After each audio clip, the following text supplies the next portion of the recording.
Les drones sont des engins volants pouvant être pilotés à distance. Pour beaucoup, un drone ça ressemble à ça ou à ça. Et il faut dire que les technologies de vol des drones se sont jusqu'à présent largement inspirées des avions et des hélicoptères. Ces deux solutions techniques ont des avantages mais également des limites que les scientifiques cherchent à repousser depuis ces dernières années. Pour cela, les chercheurs s'inspirent d'animaux volants et plus particulièrement du vol à battement d'ailes.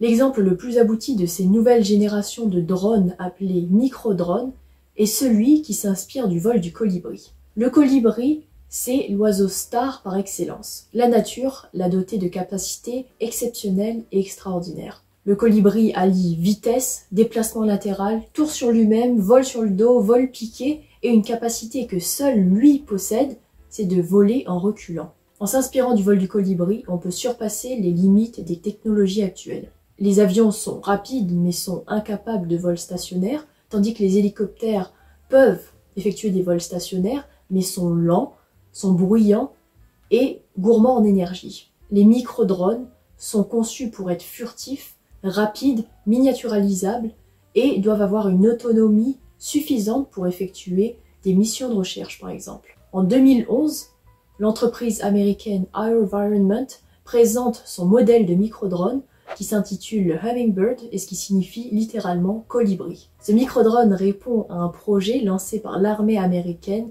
pour sa propre défense. Le directeur du projet explique que pour mettre au point le Hummingbird, il a fallu plus de 300 prototypes d'ailes. Ces prototypes ils s'inspirent de la forme de l'aile du colibri, mais ce qu'il y a de très astucieux, c'est que l'aile du Hummingbird n'est que d'un seul tenant. On ne doit pas prendre en compte donc une jointure qui vient complexifier le mouvement de l'aile. Parmi tous les prototypes testés, il y a aussi eu des études sur le matériau à adopter et finalement le matériau final du Hummingbird allie rigidité et souplesse. On a besoin de souplesse dans l'aile pour atténuer le bruit du battement d'aile et donc améliorer la furtivité. Une des contraintes fortes aussi qui a pesé sur le projet, c'est une contrainte qui concerne la masse du micro-drone.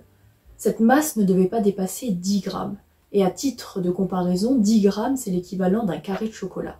Cette contrainte sur la masse, elle pose la question de la batterie qu'on peut embarquer avec le micro-drone. Et c'est une question qui n'est pas négligeable, parce qu'en général, la batterie, c'est un des éléments les plus lourds des drones. En 2011, l'entreprise AeroVironment réussit à surmonter toutes ces difficultés, et le Hummingbird est classé par le Time Magazine comme l'une des 50 inventions de l'année. Avant de passer à la suite et très brièvement, si vous voulez que je vous parle d'autres innovations de ce type, abonnez-vous à la chaîne.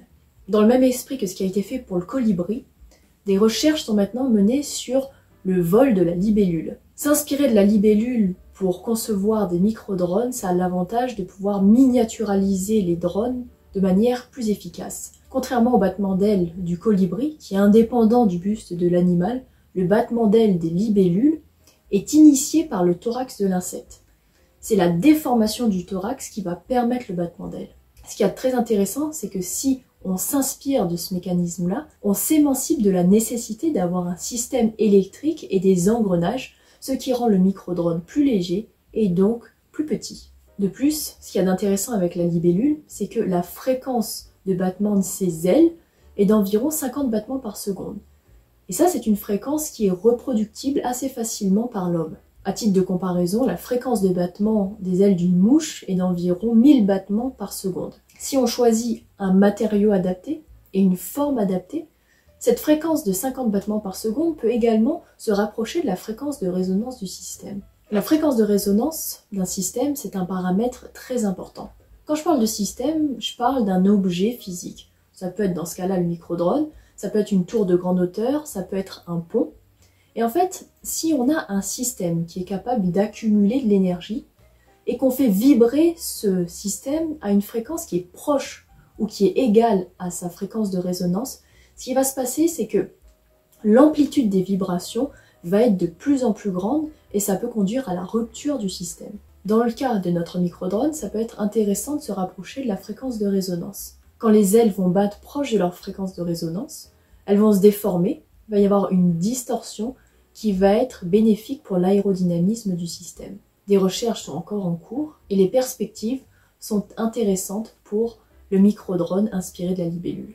Merci d'avoir suivi cette vidéo. Si elle vous a plu, n'hésitez pas à la liker, à me laisser un petit commentaire, et on se dit à la semaine prochaine pour une nouvelle vidéo.